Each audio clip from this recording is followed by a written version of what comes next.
Madame, Monsieur, bonsoir. Merci de nous rejoindre à la une de l'actualité de ce mardi. Le président de la République, Abdelmadjid Tebboune, s'est entretenu par téléphone avec le président du Conseil des ministres italien. Les deux hommes ont évoqué les relations bilatérales et les moyens de les développer.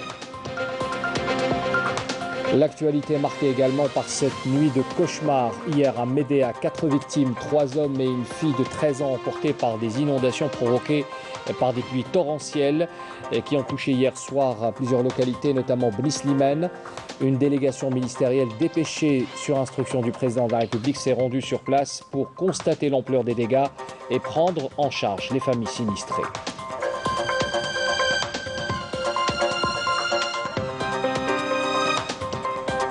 L'éditorial de la revue El Jaish pour ce mois de mai revient sur le processus du changement démocratique escompté et sur le principe de la sécurité nationale comme une ligne rouge qu'il ne faut pas atteindre. Salah Ogrout sera pris en charge suite à ses ennuis de santé. 3 ministres ont annoncé sa prise en charge et un transfert à l'étranger pour des soins s'il s'avère être nécessaire. On écoutera le ministre de la Santé tout à l'heure. Bienvenue à tous. Le président de la République, Abdelmadjid Tebboune, a reçu aujourd'hui une communication téléphonique amicale de la part du président du Conseil des ministres italien, Mario Draghi. Les deux parties ont passé en revue les relations bilatérales entre l'Algérie et l'Italie et les perspectives de leur développement. À cette occasion, les deux parties ont également réitéré leur engagement d'élargir ces relations aux différents domaines. Et lors de ce même entretien, le président de la République et le président du Conseil des ministres italiens ont abordé les questions régionales et internationales d'intérêt commun, notamment la situation en Libye, dans la région du Sahel également, mais aussi le dossier du Sahara occidental conformément aux positions des deux pays.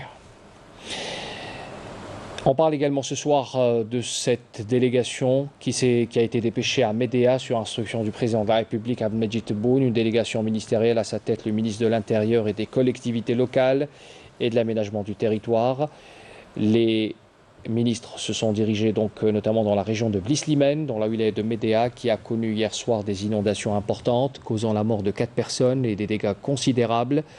Après avoir adressé les vives condoléances du président de la République, le ministre de l'Intérieur, accompagné par le ministre des Travaux publics et des Transports et la ministre de la Solidarité nationale, ont constaté sur place, sur le terrain, donc l'ampleur des dégâts et ont annoncé des mesures d'urgence pour prendre en charge les familles sinistrées. On écoute.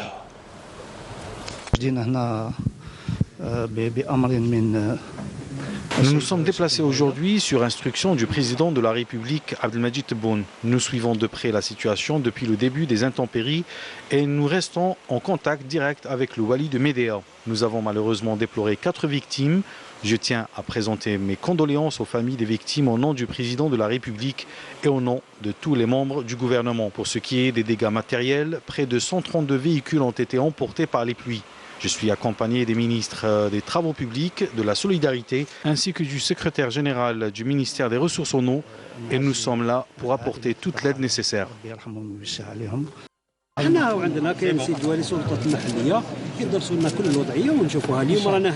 Le wali et les autorités locales vont examiner la situation et nous faire parvenir toutes les informations.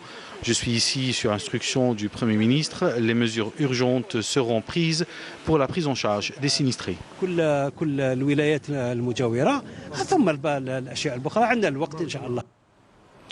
Les habitants de la commune de Bni Slimane et des régions avoisinantes ont vécu une véritable nuit de cauchemar. C'était hier soir. On dénombre 4 victimes, 3 femmes et une fille de 13 ans qui ont été emportées par les inondations provoquées par des pluies torrentielles qui ont touché ces localités à l'est de la wilaya de Médéa. Les dégâts matériels sont importants. Une cellule de crise a été également installée pour suivre la situation au niveau des communes affectés par ces crues. Camélia Mellal pour un point de situation. Les stigmates des inondations témoignent de la violence des pluies torrentielles qui ont pratiquement submergé la localité de Bni Slimane. Des rues inondées, des maisons submergées et des véhicules endommagés par les eaux pluviales.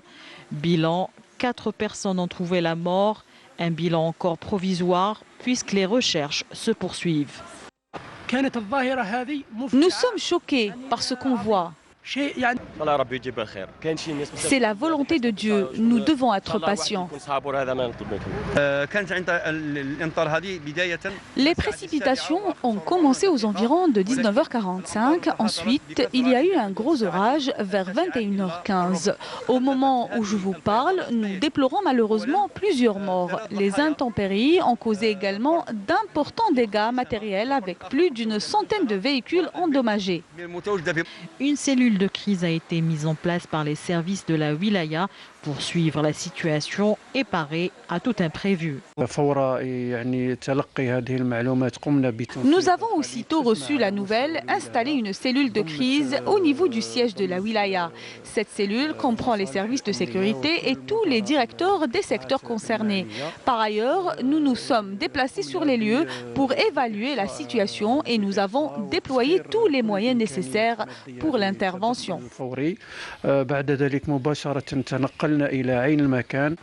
Il est à noter que 2 routes nationales, la RN8 et la RN18, sont fermées à la circulation. Et puis sachez que ces crues qui ont touché la wilaya de Médéa résultent d'une activité pluvio-orageuse accompagnée localement de chutes de grêle et de rafales. C'est un BMS qui a été émis par Météo Algérie il y a quelques heures. Il se poursuit, notamment dans les régions centre et ouest, avec parfois des rafales de vent. À partir de ce mardi après-midi, selon le bulletin météorologique de Météo Algérie, le BMS de niveau de vigilance orange concerne les wilayas de Naama, Al-Bayad, Saïda, Tiaret, Larouat, Djelfa, Médéa et Msila. Les quantités de pluie attendues sont estimées entre 20 et 30 mm et pouvant atteindre ou dépasser localement les 50 mm durant la validité du BMS qui court de mardi donc à 15h jusqu'à mercredi 3h du matin. Vigilance si vous êtes donc dans ces régions où vous pratiquez notamment un trajet dans ces wilayas qui ont été annoncés. L'armée nationale populaire, c'est une stratégie de modernisation qui se poursuit pour faire face à toute agression. C'est le thème développé par l'édito d'El Jaish pour ce mois de mai. Le haut commandement de l'armée nationale populaire poursuit la mise en œuvre de cette stratégie de développement et de modernisation. L'armée nationale, en préparant toutes les forces et à différents niveaux à faire face à toute agression éventuelle et à l'écarter en toutes circonstances. On fait un compte-rendu de l'éditorial de la revue El Jaish pour ce mois de mai avec Yanis Saïd Belkacem.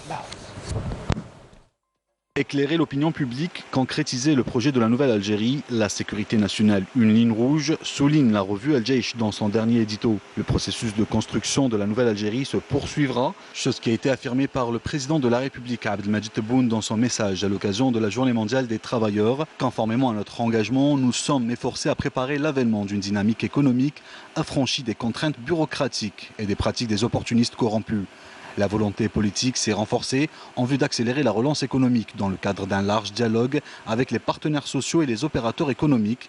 Et nous sommes confiants dans les capacités et les ressources de notre pays et l'engagement à l'égard de la feuille de route pragmatique et ambitieuse que nous avons adoptée et qui est de nature à rompre avec les anciens modèles de gestion des affaires économiques régis par la mentalité rentière, l'assistanat et la lapidation.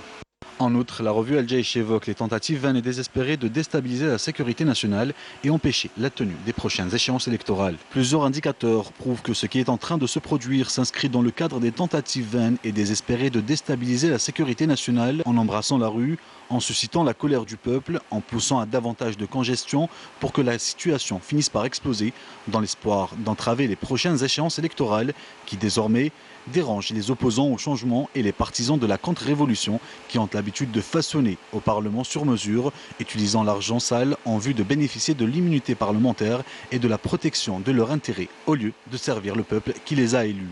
La publication affirme que l'armée nationale populaire restera fidèle à son serment et ses engagements protégeant la souveraineté et l'intégrité nationale. Les services sécuritaires du ministère de la Défense nationale ont révélé la préparation par les 2 mouvements terroristes d'un dangereux complot visant notre pays. Des membres de ces 2 organisations terroristes projettent des attentats à la bombe et des actes criminels au milieu des rassemblements populaires dans plusieurs régions du pays. Des mouvements qui s'allient aux ennemis de l'Algérie pour atteinte à la sécurité et à la stabilité en recrutant des mercenaires, en entraînant des traîtres et en les préparant à exécuter les opérations terroristes à l'intérieur du territoire national pour tuer des Algériens et détruire la patrie. Ce qui est certain, c'est que le peuple, de par sa conscience et son engagement ainsi que sa parfaite connaissance de la réalité vécue, ne donnera pas l'occasion aux perturbateurs de le prendre en otage dans une tentative de porter atteinte à la sécurité et la stabilité du pays, conclut la revue El Jaish. L'ambassadeur d'Algérie en France, Mohamed Antar Daoud, rappelle que le soutien constant de l'Algérie à l'autodétermination du peuple sahraoui trouvait sa source dans le cheminement historique marqué par le recouvrement de l'indépendance et après une longue et glorieuse guerre de libération nationale ayant permis au peuple algérien d'exercer son droit à l'autodétermination. Cette déclaration vient dans une mise au point qui a été adressée à la direction de la publication de la revue Jeune Afrique au sujet de l'infographie intitulée Front Polisario, une république ensablée. L'ambassadeur relève que l'infographie en question fait ressortir l'utilisation par la rédaction d'une carte du continent africain intégrant le territoire du Sahara occidental dans les frontières internationales du Royaume du Maroc, et ce en contradiction avec les faits établis par la légalité et le droit international. Et d'ajouter aussi, nonobstant la ligne éditoriale de votre magazine, je cite, ce magazine connu de tous pour être défavorable au processus de décolonisation du territoire non autonome du Sahara occidental, les exigences de la profession de l'information commandent l'objectivité et la rigueur quant à l'utilisation de supports, notamment les cartes géographiques qui doivent refléter les frontières internationalement reconnues, soulève encore l'ambassadeur d'Algérie en France, Mohamed Antar Daoud, dans cette mise au point.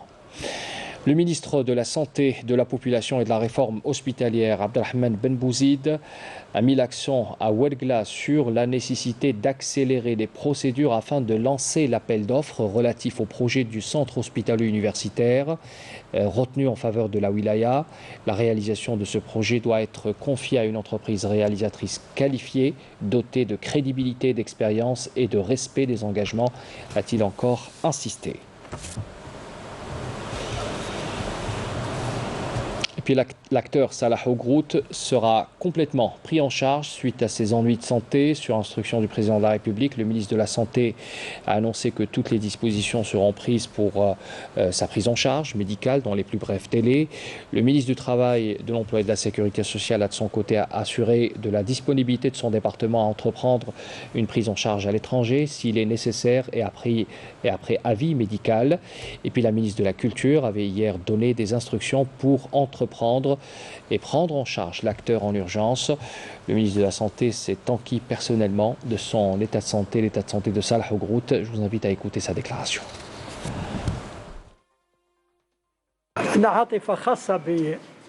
Les Algériens ont une affection particulière envers l'artiste Souilah. Nous sommes en contact avec le CHU de Mustapha Bachar et l'hôpital de Blida pour examiner les modalités de sa prise en charge en coopération avec les départements de la culture, du travail et le ministère de la Santé.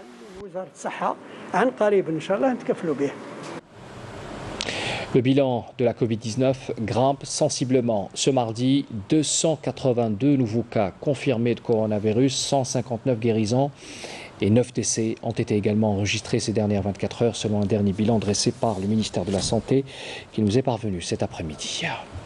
Plusieurs campagnes de sensibilisation ont été lancées à travers le pays suite à la recrudescence des cas de coronavirus, donc des cas positifs, pour rappeler cette nécessité de respecter les gestes barrières en toutes circonstances. Mariam Damissa. Le respect des mesures de prévention, à savoir la distanciation physique, l'hygiène des mains ou encore le port du masque. Des gestes obligatoires pour freiner la propagation de la Covid-19. Une campagne de sensibilisation a été organisée en vue de rappeler encore une fois l'importance de ces gestes barrières. Le client doit se désinfecter les mains avant d'accéder au magasin. Et le port du masque est obligatoire, que ce soit pour le client ou pour le personnel. Cette campagne de sensibilisation intervient suite à la recrudescence des cas de contamination au coronavirus ces derniers jours. En une semaine, près de 2000 cas ont été enregistrés. Le ministère du Commerce et la Sûreté nationale doivent nous aider à sensibiliser les citoyens au danger de cette pandémie qui ne cesse de se propager. Nous constatons aujourd'hui que la majorité des personnes venues portent leur masque. Il y a une semaine de cela, les gens ne le portaient pas. Je voudrais remercier les services concernés d'avoir organisé cette campagne. Nous sommes obligés d'appliquer ces gestes barrières car cette pandémie continue de se propager. Les efforts se poursuivent pour sensibiliser la population à appliquer et respecter toutes les mesures préventives pour juguler la pandémie de la Covid-19. Nous avons appris avec beaucoup de tristesse la disparition de la responsable du service maquillage de la télévision publique, Linda Maharzi, suite à des complications dues au Covid-19. La regrettée avait rejoint la télévision publique il y a 25 ans. Elle a participé dans plusieurs productions télévisuelles, notamment Timosha saison 2, qui passe en ce moment sur les chaînes de la télévision. Nos condoléances à sa famille et à ses collègues. Inna lillahi wa inna ilayhi raji'un. Nous allons à présent à Timizar, l'Ourbar, dans la wilaya de Tizi Ouzou. Un jeune passionné des anciens modèles de voitures a su investir son temps durant la première période de confinement en réalisant un grand exploit, celui de transformer son ancien véhicule en une voiture décapotable. Et c'est un travail qu'il a fait avec son fils. Reportage Jezia Bayou. C'est avec fierté que M. Makour nous expose sa plus grande réalisation. Son ancien véhicule, une Renault 4 qu'il a pu transformer durant la première période de confinement en un formidable cabriolet. Bon, j'ai modifié le capot. La devanture, j'ai soudé parce qu'il parle bifada. J'ai modifié, j'ai soudé la partie et j'ai coupé le capot. La rénovation, c'est comme 18 millions. وهي شريتها ب 10 ملايين. لا موديفيكاسيون سقمت لي اكثر من السوم تاعها. انا خدمتها سي با بور لا فوندر ولا حاجه، خدمتها بور لو بليزير. عندي الفيد بزاف قلت في موكيبي فيها نخدم. C'est dans ce petit garage et avec peu de moyens que la nouvelle Renault 4 décapotable a vu le jour. Une transformation inédite qui attise la curiosité de tous les amoureux des anciens modèles de voitures. Quelque chose d'unique, c'est toujours agréable à voir, c'est toujours agréable. Et d'autant plus que c'est une voiture, c'est agréable à conduire. Et en plein air, c'est un joyeux, sincèrement. Et c'était mon rêve d'avoir une 4L quand j'étais jeune, hein. Sincèrement, mais je n'ai pas pu l'acheter. Voilà, finalement, en fin de compte, à mon âge maintenant, la soixantaine, j'ai conduit une 4L. Après ce grand exploit, Makour envisage de poursuivre sa passion en réalisant de plus grandes transformations d'anciens modèles de voitures. Et puis le football, on en parle également avec la Ligue 1. La compétition reprend ce mardi avec déjà 2 matchs qui se sont joués il y a quelques minutes. Avec l'entame de la phase retour, 2 matchs se sont disputés cet après-midi. Askikta, la GSM locale, s'est imposée 2-1 devant l'US Biskra, alors que le Paradou a battu le RC Relisen 2-0. Les 8 autres matchs se joueront cette soirée à partir de 22h30. Vous pourrez d'ailleurs suivre en direct sur la chaîne terrestre le match CR Belouizdad, l'AS Ain Blila. C'était la dernière information de ce journal. Merci de l'avoir suivi. Je vous souhaite une excellente soirée. Sahaf Tokom.